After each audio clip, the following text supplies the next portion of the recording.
next slide, please.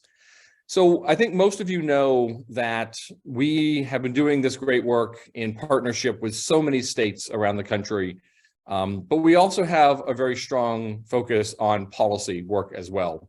And we've been thrilled to have had the opportunity to work with a number of states in helping them craft and move into place policy in order to ensure that credential transparency is both used, but that it is sustainable and will be durable in the state, and has a real focus on ensuring that the data that are produced are actually then put into tools like New Jersey's Training Finder tool, or new tools in Texas and Indiana and elsewhere that will actually benefit students and workers and learners. So that may be legislation, it may be an executive order like we saw in Connecticut, it might be agency policy that is taking place in Washington or Alabama or elsewhere.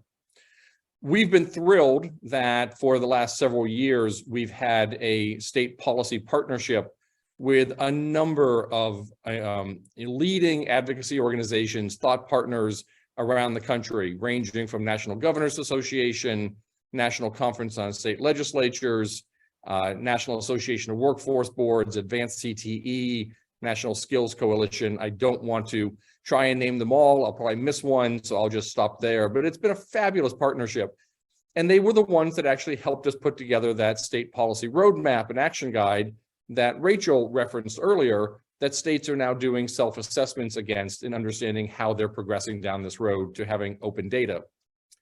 We're thrilled today to be able to announce that in partnership with the Education Commission of the states, we're going to be launching, with support initially from the Lumina Foundation, a state policy academy to work with a set of states and help them think through what are the appropriate state policy structures and approaches, and most importantly, alignments to existing state policy work taking place in these states, where credential transparency can both be a support and a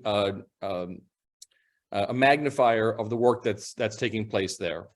So we're going to be starting off with producing a policy paper with a set of experts that will be joining together, and then we'll announce the process for selecting the states that will be part of this policy academy. We hope to have some additional funding so that we can have multiple states. Right now, we think we'll be able to do 2 or 3 states. We'd love to be able to do 5, 6, 7 states. But that will be new news coming out about that shortly, and we'll be sure to let you all know. We also are thrilled to have a new policy paper that was produced by SHIO, the State Higher Education Executive Officers Association. We have a link to that on the next slide here, and I know we can put that in, well, just went into the chat. So I want to thank John Lane and Rob Anderson over at SHIO for leading the work on that and recognizing that there's a lot more that we can be informing the state higher education officers around and what transparency means. There is a wonderful highlight of the work being done in Indiana throughout that paper. And I want to thank Ken Sauer and the team in Indiana for helping to put the resources together as part of that paper. I also want to just take a second, because I think part of the conversations we've had to date have been around the idea that we're talking about credentials and just credentials. And I think in a few places throughout the conversation, we have made clear that whereas our name, Credential Engine, implies that we are an organization really just focused on the credential itself, the credential transparency description language, and is actually 3 different languages that make that up, allow us to have information published and accessible on a really rich array of information. So just to give you an idea about that richness, you can certainly go to Credential Finder and see what's there, but I'll just give you a quick picture about what's in the Finder because of CTDL right now and because of our partners. So we have information on just under 2,000 different providers from around the country, representing about 42,000 different credentials. And as you heard from Leslie, New Jersey's are not counted in that number quite yet, that my numbers are a day old here. So New Jersey is going to be adding several thousand credentials. Texas and Florida, as they begin to publish, will also be adding several thousand credentials. So we'll quickly be up to having information on 3,000 or 4,000 providers and 75,000 different credentials that are in the registry. But almost more importantly, there's information in the registry about 975 competency frameworks that represent over 53,000 individual competencies and skills that are associated with those credentials and can be linked to the job skill statements of employers. So having that level of information about not just the credential, but the competencies and skills, getting back to what Paul LeBlanc was talking about, is really the information that students and employers and others need to know what makes up that credential.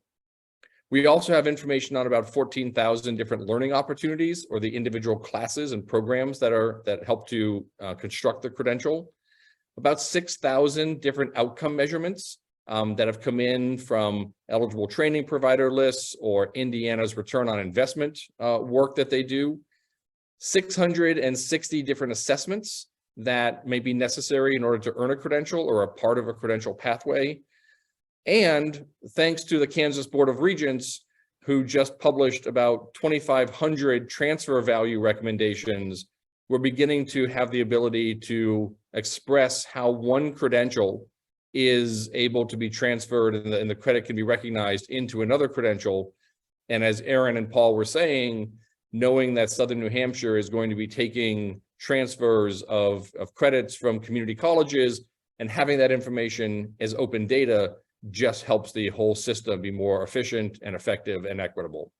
So want to encourage everyone, as you're thinking about either stepping up your work with making information transparent or starting that work, the CTDL is really a rich resource to bring this information to the fore. We're going to be continuing our work with state policy, but we're also having more conversations with our federal partners as well. I think many of you know that we have been working with U.S. Department of Labor, with U.S. Department of Education, with the U.S. Navy and others in order to demonstrate how credential transparency can be part of their work and of promoting transparency through grants that have been put out into the field or through partnerships within the Navy to ensure that we're better able to match training with military personnel, Navy personnel, and the actual jobs that they have in the Navy itself. We're also having conversations around state policy. And I'm just looking to see if our next guest has joined us.